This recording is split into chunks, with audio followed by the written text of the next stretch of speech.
Hello, everyone. Jalinda Jones here, and today I am talking about government contracts with Jason White. So we're going to get started shortly. Again, I am Jalinda Jones with Insure Financial Group. We have an insurance agency out of Lakeland, Florida, and at our insurance agency, we offer life insurance, retirement, 401k rollovers to annuities, and burial plans. We are licensed in about 20 states, and then we have agents in 3 states with about 20 plus agents as well. So we're going to have Mr. Jason White on here. I'm just going to request him shortly. How do I do this? I am.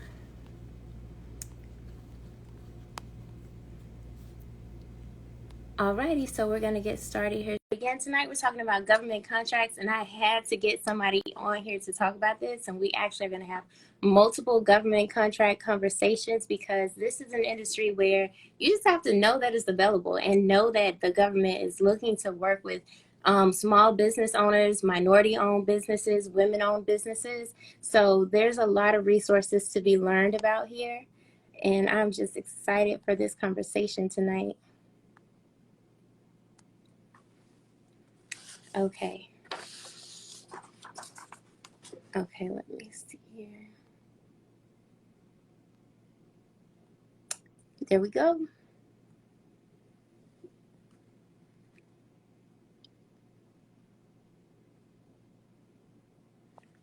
Can you guys let me know if you guys can hear me as well? Oh, hey.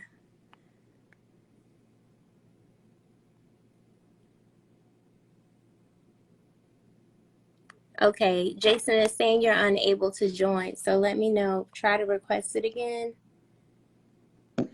Ooh, ooh, ooh, ooh, ooh, ooh, ooh, ooh, ooh, ooh, ooh, ooh, ooh, ooh, ooh, ooh, ooh, ooh. Hey. Okay, how you doing tonight, Jason? What's going on, young lady? Hey, I was looking I'm forward to good. How you this doing? live. I'm good. Could you introduce I'm yourself to good. Can you hear my me? audience? Yeah. Yeah, yeah. Look, I'm Jay White, first name, last name. All I know and all I do is get the contracts and I subcontract them right out. I got a PhD. I got a public high school diploma. You feel me? I I'm rocking and rolling. knew. Yes, for the good energy. And I've been looking You forward to already this know it. live. And just so I can Yeah. introduce myself as well, I'm Jalinda Jones with Insure Financial Group. We're a family-owned, Black-owned insurance agency out of Lakeland, Florida. Even though we are here in Florida, we're licensed in 25 plus states, and we have agents in Florida, Georgia, and North Carolina. So if you need life insurance for your family, for your businesses, that's what we do here. Talk to him. Talk to him. Okay, so I came with the questions, and I definitely wanted to get you to answer these because people don't know that these opportunities are out there. So I For wanted to sure. know first, from your perspective, how did you find out about the government contract opportunities? Oh, that's real simple. My homeboy just rolled up on me when I was Mhm. way back when I was working at the gas station. And like, How many yo, years ago was that? that was 2008. Whoa. That was 2008. Yeah. And so when he told you about it, did you just jump on it and start into it, or how did that go? How did you figure out how to conquer those or acquire those government contracts? So it was difficult. I'm gonna be straight up, right? So I didn't just jump right on it. He told Yeah. me, he sparked the interest in me. My man went to jail. I'm like, all right, well, he must got something popping. So let me figure out what it is that he was trying to show me or trying to tell me at that point. So I'm like, all right, it's worth a try. So YouTube University was trying to teach me, but YouTube University is trash, right? To There's a me, lot of back in opinions on there, that's for 2008 sure. anyway. In 2008 it was trash, right? So I'm really not understanding what these people are asking me to do. I'm really not understanding what these people are trying to get me to fill out, and they using all these big fancy words. Remember, all I got is a PhD, a public high school diploma. I can't figure these words out. I got to Google some of these words. I have no clue what they're talking about, right? So it took me some time. It wasn't overnight, but I just, stayed the course. I stayed working at the gas station, and I figured it all out. Hmm.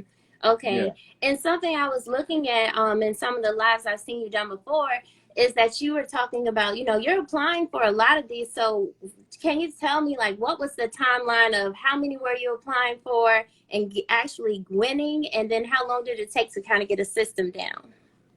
I don't have a system. That I love this question. Oh my gosh. Thank you. Thank you. I love this question because a lot of people think this it's a new word out here going around that people think you have to have systems in place to get stuff popping. You Yeah. gotta have a system. You must, Mm. you must, you must. All right.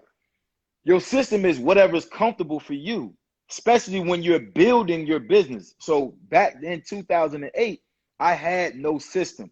I had no resources. So I'm going after all kinds of contracts because I'm going to sub them out. So my system, and then two, I'm working at the gas station part-time, right? I'm working at the gas station part-time. So it's almost like I got plenty of time. A lot of people today, they got a good paying job already. They already got business already popping. So their time is a little limited. So I had a lot of time that I could just put in multiple proposals. We talking about Mhm. 20, 25 proposals per month. I lost a lot. I lost a whole lot. I lost, even still to this day, I lose way more than I win. I lose Mhm. way more than I win. But I understand the art of submitting a competitive quote. And that's what I teach. It's not about actually, of course, we want to win every time we submit, right? That's the goal. But it's about making sure you submit a competitive quote. And I learned all of that by just submitting a Trial and whole error. lot of proposals back in the day. Yes, ma'am. Trial and error. Yeah. You got And and that's then I got to exactly what document my process too. I had to document it as well. Exactly. And that's what I was going to ask you is that a lot of us, we might be 9 to 5, but trying to build a second stream of income. And so Yeah. I was wondering, what was that time commitment like? Or do you still have to put a lot of time in nowadays since you understand the system? So even back then, the time commitment isn't heavy. You got to understand on the federal government side, we're not writing proposals.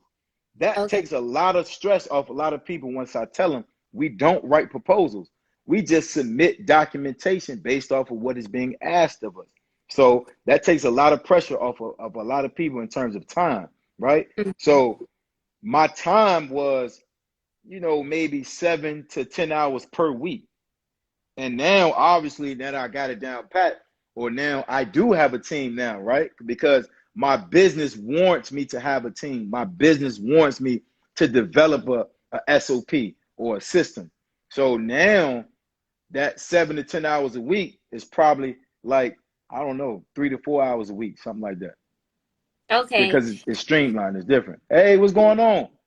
People saying, what's up? Yeah, shout out to everyone in the comments. If you guys have any questions for Jason, definitely ask those questions. I noticed that you have an Ask Me Anything Friday, and that's so Yeah, phenomenal because a lot of people on social media, they're learning for the first time that these resources are out there. So, you're saying, okay, you found out all of these things, but for that beginner that just has heard government contracts is where the money's at, what would you say they need to come with to get that journey started? just a mindset. All you need to come with is a mindset. You need to come with a mindset to understand, look, I got to be consistent. I got to be patient with myself. But more importantly, I got to learn and love this process. If you Uh-huh. develop that mindset, you good. I tell people, look where I came from. The gas station. I never worked for the federal government. I never subcontracted first. I didn't understand what an LLC was. It took me 2 weeks to get an LLC. Like that's how far behind the curve I was in 2008. 2 weeks to understand where to go get an LLC from. You know what I'm saying? So if you got the right mindset, you good to go. Get your LLC, get your DUNS number, get registered in SAM.gov, and you ready. Like, don't even Mm-hmm. waste time. You ready. Yeah, and I saw something you mentioned about like the competition where really there's plenty of contracts. I think you said about 96,000 a day that are out Yeah. there and available. Yeah. 96,000 contract opportunities per day. It's no competition. Even if me and you going for the same contract, guess what? I'm going after multiple contracts each week. So I don't even care about that one. I'm good. It's no competition. That's why I do Ask Me Anything Fridays. That's why I kick it to the people straightforward, no chase, because Mhm. Maybe a sentence or two that I say to somebody can take them to the next level. Exactly. Maybe one of the questions that they hear me answer can take them to the next level. Everybody don't need to pay for a course, right? That's why I'm giving out a lot of information now. If you're ready to condense some time frames, then that's something different. But I love to talk about this information because a lot of people talk about it, but they don't know how to help you connect the dots. I'm trying to help you connect them dots so you're ready to go. And that's what this live is all about. When I asked you to get on here, it's because I want to not only enlighten people and let them know what's out there, but also educate and Yeah. inspire action. So, in order to inspire action, I like to have your perspective of what was your approach and how easy, or not even that it's easy, but what efforts did it take to get Yeah. you to that next step. So I love that you had to do some research and then you applied yourself, but multiple times, and getting turned down was not something that stopped you, but just made you keep going and get to your yes. And so, a lot of people did see that the what you said on the Social Proof podcast. So could you tell us again about that win that you had, or any other wins that you had that you really inspired you to start telling people and telling the community that, hey, we need to get on this? Well, if you Can you? knew me back then, yep, I can hear you. I got you. You can hear me? You can hear me? You can hear me? Okay. Yeah, I can hear If you. you knew me back then, okay, if you knew me back then, I never shy away from providing the information. People will Yeah. ask me, yo, what are you doing? After I won that contract, they gave me $7,000. People ask me, yo, what are you doing? I'm just telling them. Boom, boom, boom. I'm just giving it up. Back then, because back then it wasn't a thing like, oh, I'm going to wait till I get to a certain level, then I'm gonna start sharing the information. Nah, people saw that I quit. I was a stickler at the gas station. You ever been to your local neighborhood corner store and you see the same person there every week, every day, whatever the Mm. case may be? I was that guy at the gas station. Okay, cool. Now when you look up, you don't see your boy at the gas station no more. It's either he got another job, he locked up, or he doing something different. So I'm willing to share what I'm doing and what I've been doing. But most people, they scared. When you hear people talk about the federal government, you get scared. Everybody get nervous. Oh, the federal government. Oh, I'm just nervous. I don't want it. And those people, I couldn't help them back then until I got to a certain level. Now they want to circle back and say, Jay White, help me out, bruh. Late Miss Ma'am, I tried to help you in 2010 before I even won my first one. Or after I won my first one, I'm trying to tell you, look, I did it. I figured it out. I got you. But people come around when they want to, and life is always playing tricks on us. It sounds like because if I'm telling you something that you never heard or before, and nobody else in the community is talking about it, it sounds too good to be true. Jay White, Yes. why you not talking about Turo? Why you not talking about Airbnb? Why you not telling people to fix their credit? That ain't my thing. That ain't my wave. I'm in a whole nother lane, which a lot of people don't know about, and that's why it's important that I feed it how I'm feeding it. Exactly. And you're sticking to what you know and you've experienced and understand. I think that's what gives you your light that allows you to shine, is that you're speaking from your experience. And so I can Yeah, definitely relate to that. And the insurance industry, where, in our community, it's like, oh, I don't need that. That's just burial. It's like, no, we have life insurance that builds generational wealth, that pays off properties, assets. Even business owners can use insurance to make sure that they have executive bonuses going into their company as well. And this is tax free. So yeah. it's just so important for us to stick to what we understand. And while I have you here, I wanted you to kind of explain that middleman play of what was it like to win a contract and play that out. So you mentioned it before, but I really wanted you to talk those numbers and share so people can be inspired of a government contract that you won and how it went over. I think it was one that you had that it was paid out over 4 years or something like that. So all of the contract, well, not all of them, 30 of the contracts that I have are over 5 years. So I have 30 contracts Okay. that pay me out over 4 or 5 years, right? 30 of them. Mm-hmm. So when we talk about multiple streams of income, I got that inside the federal government. So Okay. you can't talk to me about multiple streams of income. I got it just there. And then Yeah. we talk about going other places. But Mm-hmm. I'll answer that question, but hold up. I want everybody to know how I met you. I heard Okay. you and I heard you and your pops speaking on Clubhouse one day, right? Your father was a real cool guy. I was on stage with y'all. Y'all was talking about the insurance, and then I was like, "Oh, I'm gonna message her because I got a question about insurance." Ladies and gentlemen, do you know this young lady took 2 months to respond back to my DM? She was like, "Oh, I didn't see it. I just." Ah, you got me. Okay, now you done put me out like that, but social media does put little hidden messages. And so, Yeah, I'm over here trying to learn this hustle of Instagram. So it does put you out there and I'm messing with you. Yeah, hide I'm messing with you. messages. Hey, this, me. This is my personality. I love to have fun. I love to And smile. that's I'm okay. making money. Yeah.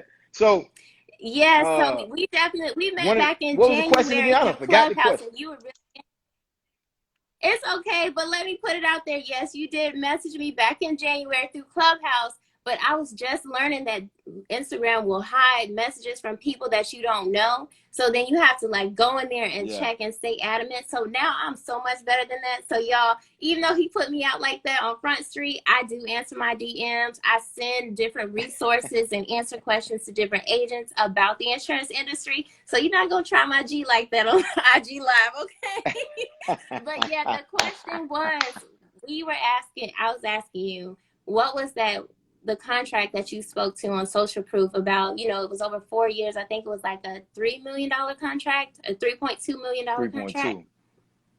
Yeah, that's my elevator contract. It's still going. So that is Mm-hmm. servicing multiple elevators, right? And well, Mm-hmm. doing preventive maintenance on elevators. And here's the thing. It took me, it took about I submitted the proposal for it. It took about 4 months for that to come back. It took about 4 months for that to come back, right? So it's a patience game, right? It's a patience game, but that contract right there is a testament to middlemaning, right? It's in California. I'm way in Maryland. I'm on the East Coast, and they're servicing and doing preventive maintenance on elevators way over there. I've never even seen these elevators.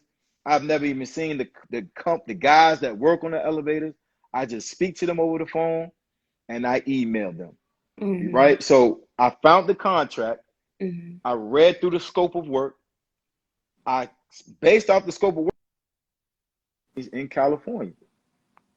Service Uh-oh. is a big contract. Can you service this many elevators? We need this. They provide me a quote. I saw the quote. I put my money on top of the quote. I sent that quote to the federal government, and then I won the contract. Right? A lot of people, understand that. Hey, you can, subcontract out the work, but they get confused at that point. Oh, don't you have to have a certain percentage of you doing the work yourself? That's some people that ain't never done it before. That's some people that probably never even won a contract by subcontracting it out. And I tell people all the time, if it wasn't legal, or if it was a play, or if it was a hack, if it was something crazy like that, I'd be locked up by now. I've been doing it since 2008. This is not a loophole. This is what it is, right? You can subcontract out any contract. Any contract. We talking about IT. We talking about preventive maintenance. Of course, lawn care. Of course, janitorial, nurse services, digital content. You can subcontract out any contract. That's why I teach my students to go for any and everything and not limit yourself. Don't limit yourself at all, and don't put yourself in a box. And that's something I was hearing said, is that you don't have to have your own product or service to help and serve the government. You can actually Yeah. subcontract, and that's what you're speaking on. And then another thing I've been hearing about, when you're trying to get these government contracts, is that, you need to be a minority owned business, or they look for minority owned businesses. But then I heard that it's even better if you're a veteran owned business. But what would you say about those qualifications? It don't matter. That's what I It say doesn't. about them, right? It don't matter. Now, here's the true fact. The federal government is mandated to provide a certain dollar amount to these, what they call us, social economic disadvantaged groups. They call us Okay. disadvantaged. They call us minorities disadvantaged. They call us veteran owned disadvantaged. They call us service disabled veteran small businesses disadvantage. So that's why I teach my students, look, if I teach you how to win contracts without those certifications, because they mean nothing, what's going to happen when you get those certifications and now you know how to leverage them? You're going to kill them. You're going to eat hand over fist because now you actually know how to utilize your leverage. Everybody knows the government got trillions of dollars. Everybody know that. Everybody knows that. Who cares? Everybody knows that. But just because your company is a minority-owned company, the government is not coming to look for you. Just because you're a veteran-owned company, the government is not coming to look for you. You have to understand the process. You still got to go through the channels. You still got to separate yourself. You still got to have the lowest quote. If you don't know how to do those things, so what? You're a minority-owned company and you're a veteran-owned company. They ain't coming to give you that money. They got it sitting there. But even if you get the certification, now what? What's your next step? And a lot of people don't know what the next step is. They ain't coming to look for you. So you got to actively submit proposals, and that's the game I love. That's what I love to teach. Because if you understand how to win and understand the process without it, what it's going to look like when you put that armor on and now you got that certification. You're going to be nice. You're going to be a company to reckon with. Straight up. And you're starting to get a lot of questions here. I think this Oh, yo, let's go. Okay. Let's get spicy.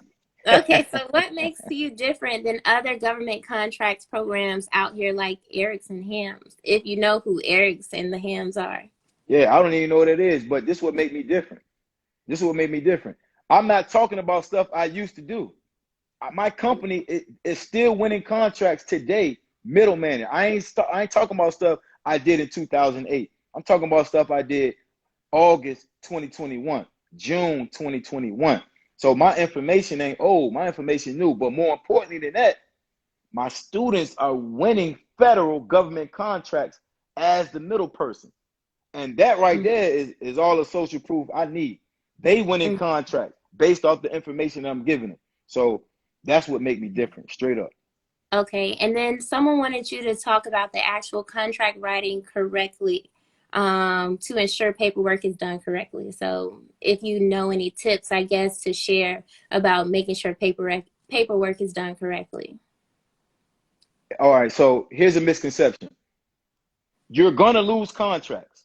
Don't worry about that. You're going to lose, right? Until you get a good flow. So it's not about you getting the paperwork down correctly. It's about getting your timing down correctly. Submitting those documents on time.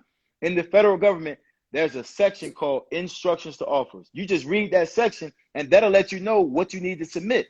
That'll let you know exactly what you need to submit. So when you talk about getting the paperwork down correctly, I teach my students how to avoid certain pitfalls that I went through when we're talking about paperwork, right? When we're talking about submitting things in a timely manner. So don't get hung up on the paperwork, get hung up on submitting it in a timely fashion, because all of these proposals are due at a certain time frame. So you need to understand that timing, that time frame, and get that timing down, and everything else will start to fall in place.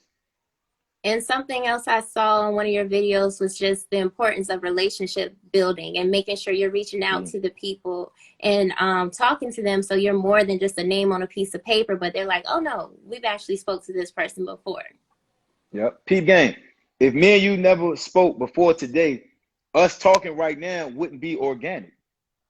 If me and you never spoke before today and I never followed you, and then you asked to speak to me on IG Live, it wouldn't be organic. Building relationships, but more importantly, maintaining relationships is a skill set. It is. And I go over that in great detail, because a lot of people think it's those certifications. A lot of people think it's that website. A lot of people think it's their research that they do. That ain't the key. The key is building those relationships with these contract specialists and these government officials, because number one, they're not the federal government. They're just people that work for the federal government. So we're going to address them as such. They're human beings. Human to human interaction is lost in today's society. But on the business side, you got to have human to human interaction. And that's a separator. That separates me from whoever the Eric dude is, whoever somebody said. I don't even know who that dude is. That separates me and my company from anybody else. Because I'm going to make sure I have communication and human interaction. and I'm gonna build those Absolutely. relationships, but more importantly, maintain those relationships. Absolutely. And then I just want to publicly apologize for replying so late. But I just appreciate that you still said yes to this opportunity to share For more sure. information with the community, because this is what we need to know to act on it. You know, we have to see it to be great and then act on it. So the next question someone asked Yeah. is, can you ask him how to properly pick a company? So I'm thinking about, like, when you're getting the quotes, how are you picking your quotes? Everybody write this down. I use my best friend. It's called Google. I can't make it more simpler than that. I don't have, you got to remember where I came from. I came from the gas station, which means I didn't have a lot of resources to me. I didn't have people in my network that had this company and that company. I didn't have all of that. So I just rolled through Google and I used my gut instinct. Everybody on this call has a BS radar. Everybody got it.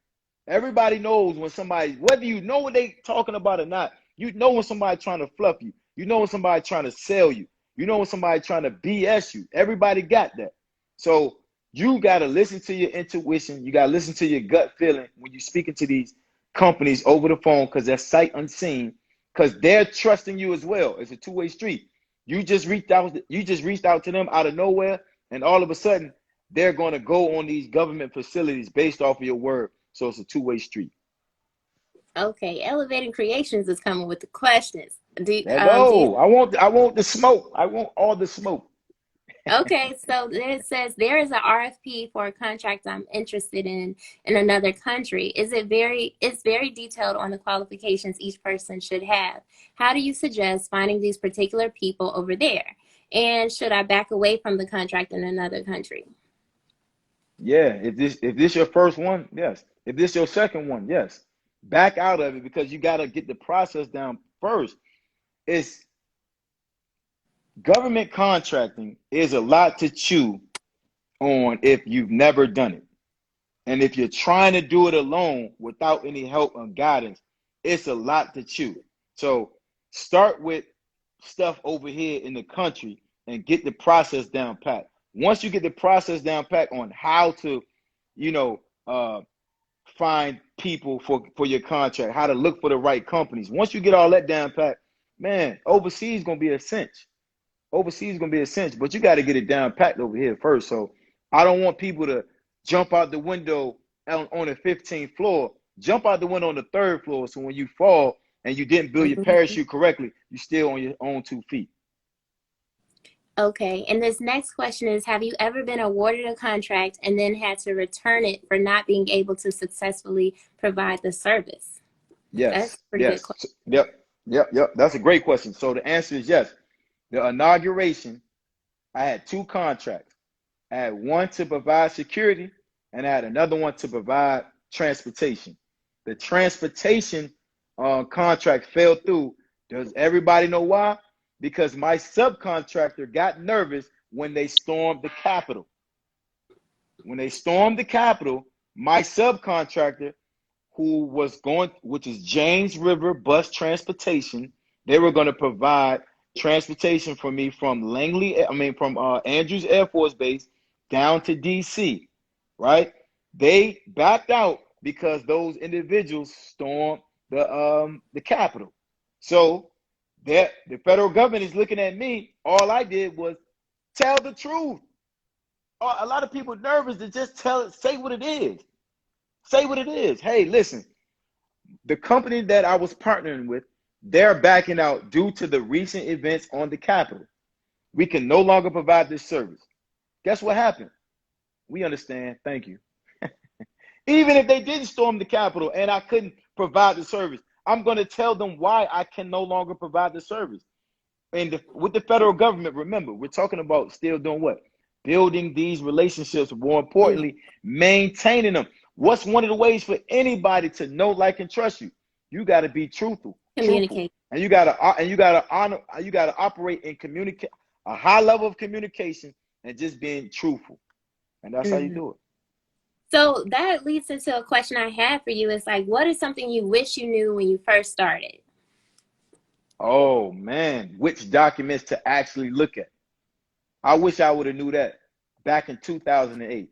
which documents to actually look at. Because some of these solicitations, you getting like 96 pages. You getting like 72 pages. And most people, not me, I hate to read. A lot of people love to read. I don't know why. I fall asleep every time I read. I hate it. I hate to read. So I would have taught myself back in 2008, hey, Jay White, these are the sections you actually need to read, bro. Stop reading all that stuff. And I would have condensed my own time frames back then. That's a good question. That's a great answer. So they wanted to know, did backing of the contract affect your business and your reputation? Oh, backing out of the contract affect your business and your reputation? Let me ask somebody, what do you think? What do you think it hurt my reputation or my business? Of If course anything, it not. made it better. It enhanced, exactly, it enhanced it. That contract specialist still reaches out to me today because I was honest about the situation. So not at all. It definitely didn't affect me at all. Now, let me say this. Let me say the flip side to it, because everything ain't always peaches and cream, right? I go through bumps and bruises too. So let me say the other side of this coin. I've had contracts where we're working the contract and my subcontractor was just trash. They just couldn't get right. They was trash. I got them out of there, brought somebody else on board, and they were trash as well. You know what I'm saying? A lot of people don't know that the federal government will give us multiple chances. They will give us multiple chances. You can't keep making the same mistake, but they will give us multiple chances. Here's what I tell my students. We're not giving the subcontractor multiple chances. We getting them out of here. Mm-hmm. Because they are the company that said that they've been doing this particular job or work for 15 years, 10 years, 8 years, however long they've been in business. So we getting them out of there. And even at that point, that's never affected me because I'm always truthful. Remember, I'm telling y'all, this is not a loophole. This is not a play. This is not a hack. You can do this. So when you talk to the federal government and you say, listen, my subcontractor on site can't get right, I'm getting them out of there and I'm bringing somebody else on board. They're going to say, like they've said, okay, Mr. White, how long is it going to take for you to bring in somebody else on board? I've already got them in place. Like, I'm always honest. I've already got them in place. They're ready to go. People think it's taboo to talk to them about subcontracting. That's why they be losing. That's why they lose contracts, because they hiding stuff and they think they got to sneak around. Nah, say what it is. Yeah, you have to be willing to stand up for that. You get a lot of questions. So someone says that they're in PG County. Do you ever do meetups? I will. I haven't done one in my own city. I did them in Houston. I got one coming up in Charlotte. I did one in what's that other place in North Carolina? Fayetteville, North Carolina. Greensboro. I haven't. Yeah, I just did one in Kissimmee. So Kissimmee, Florida. I know. Okay. I got you. When I come back, I got you. But I haven't done one in my own backyard, but so I will. I will, for real. Okay. And then someone said, should I apply for any RFQ or should I just wait for RFP? Oh my gosh. Here goes somebody that just figured out what these fancy acronyms are. Okay, RFQ is request for quote. RFP is request for proposal. Submit for both. If they're asking for a quote, they want to know how much you charge them, right? Flat out. If they're asking for the proposal, you got to put all the other documentation together that they're asking for and submit it. So it's not a matter of which one should you do both. If they're asking if you're interested in a solicitation and it's at the moment, they're just asking for the quote, give them the quote. If you're interested in a solicitation and they're asking for the proposal, submit the proposal. Like, make it make sense. Don't even think about it that hard. Just do it. Mm-hmm. And then hit Cleveland next. I got you. At what level of the game should you apply for an 8A certification? Never. At no point in the game should you apply for the 8A certification. The 8A certification is a business development program. It's at a 9-year run. It was at an 8-year run, but now it's at a 9-year run. And after you've gone through that 9 years, you're done. At no point should you apply for it. You should let the federal government come to you, the federal government, not a third party entity. The federal government will approach you and say, listen, your company should be entered into the 8A program. And then at that moment in time, you can, evaluate your company's situation to see if it's the right thing for you. I don't like the 8A program because they want you to be big box. They want you to have employees. They want you to have workman's comp. They want you to do the work. I ain't feeling that. So I don't want no parts of the 8A program. I But appreciate you sharing your experience with yes. that. Oh yeah, you can finish. All right, so let me add this little part. So at no point, in my personal opinion, should you go after the 8A. You should let the government come after you and say, hey, we've been noticing what you're doing. We want you to apply for the 8A program. That's how you're going to know you're ready.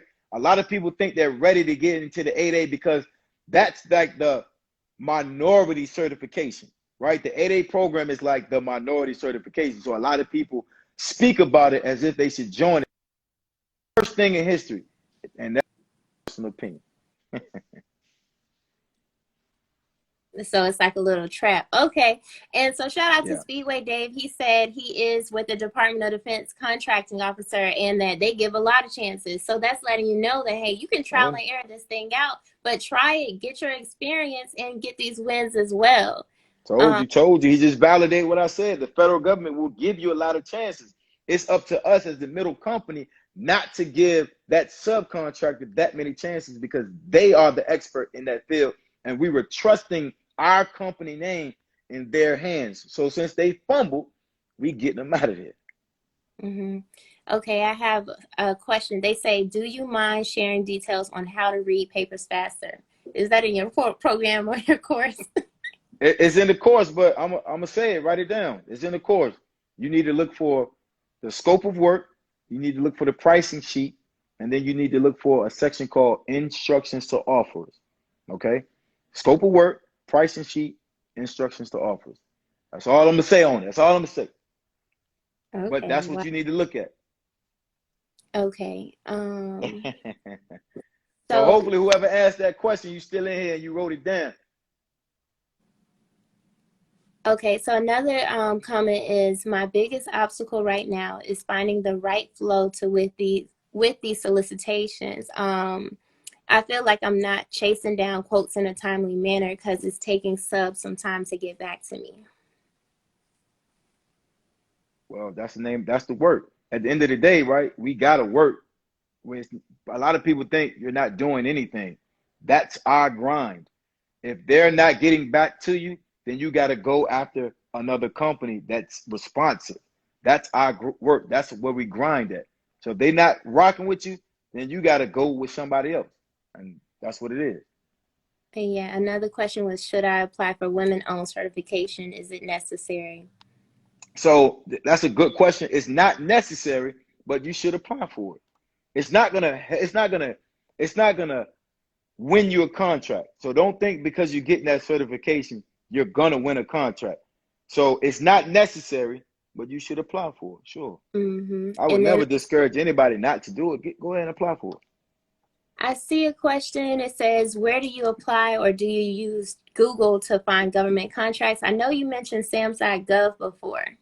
Yeah, that's it. You got to go to SAM.gov. They ain't putting that thing on Google. Now, SAM.gov is a public platform. You don't have to register for it. You don't have to do none of that. You just go to SAM.gov, start looking at contract opportunities. You good.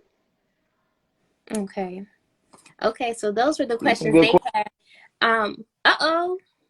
Oh, he dropped right out. He must have got a phone call. Let me get him back in here. This is just too much good information. Okay, let me send it to him. Okay, so he's going to be back in here, but this is so much great information. So SAMS.gov is that website that lists government contracts. There you go. You're back. My bad. Yeah, I got a phone call. My daughter like, Dad, I'm here to get off work. I said, oh, I got you. Don't worry. I got you. Oh, okay. So we need to wrap it up, huh? I got to go pick my princess up from work. She got her first job. See, here's the thing, too. Let me tell people this. if you are achieving a certain level of financial success, you still, and I know I might be preaching to the choir on this, you still have to instill in your kids a certain level of work ethic, flat out. They still got to work.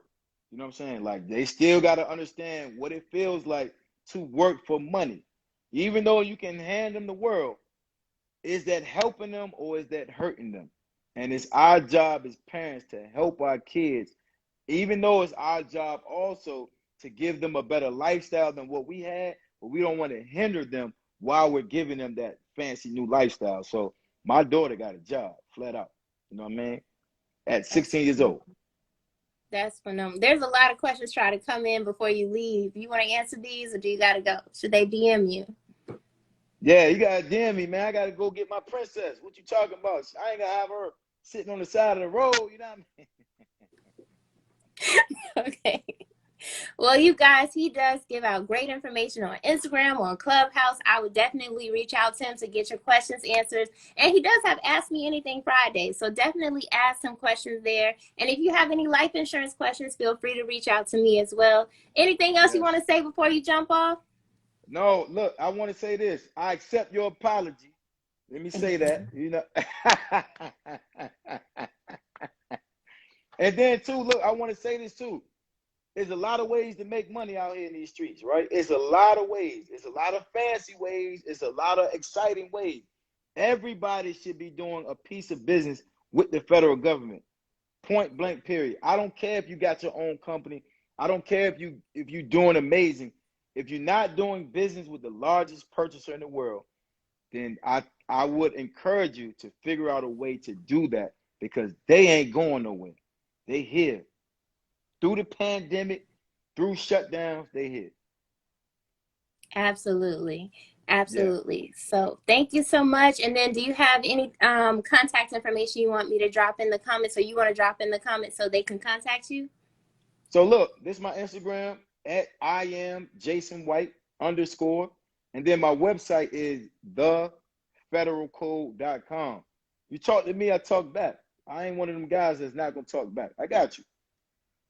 Awesome. Awesome. Well, thank you so much for being on this platform. And I think we might need to do a part 2 because they really asked a lot of questions. Yeah. Let's do a part 2. Let's do a part 2 for sure. All righty then. Well, thank you so much. All right. Thank you. I'll talk to you later. All right. Let me see. All right.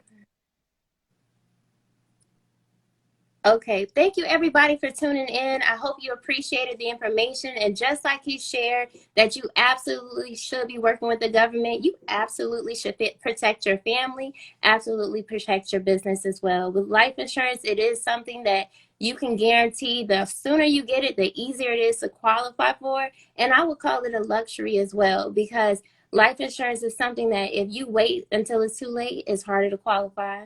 If you wait until you have a medical issue, it's hard to qualify, and they can weed people out. And recently I had a client that they disqualified because of sleep apnea. They can disqualify because of any type of therapies mentioning something that they didn't think that you should have mentioned. So it is so important to go ahead and get life insurance as well. I hope you guys appreciated this live, appreciated the information he shared. And even though he mentioned I did not answer that DM, there was a lot of DMs at that time, and I do answer and look at all my DMs now, so I'm so much better at that. So if you do have questions with life insurance, go ahead and shoot me a DM. But the link in my bio is how I schedule free consultations to educate on the different types of life insurance. So we didn't get into the weeds of the different types of insurance, but if you would like to get questions on that, feel free to get on my calendar. Again, I'm located in Lakeland, Florida, but I do all my appointments virtually. I have clients in 25 different states, so I love to talk about this as well.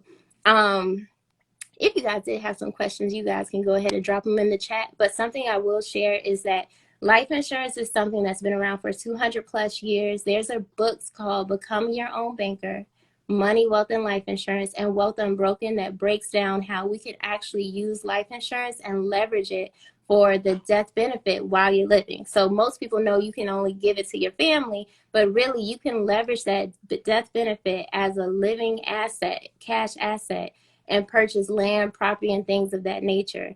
So it is so critical for us to know and apply what we learn here in order for you all to, build that generational wealth and protect your families. We have to do that as much as we can. So if you guys did appreciate that, definitely share this video, share this live. I'm gonna download it and save it so it will be up. And if you have any questions, feel free to reach out to me as well.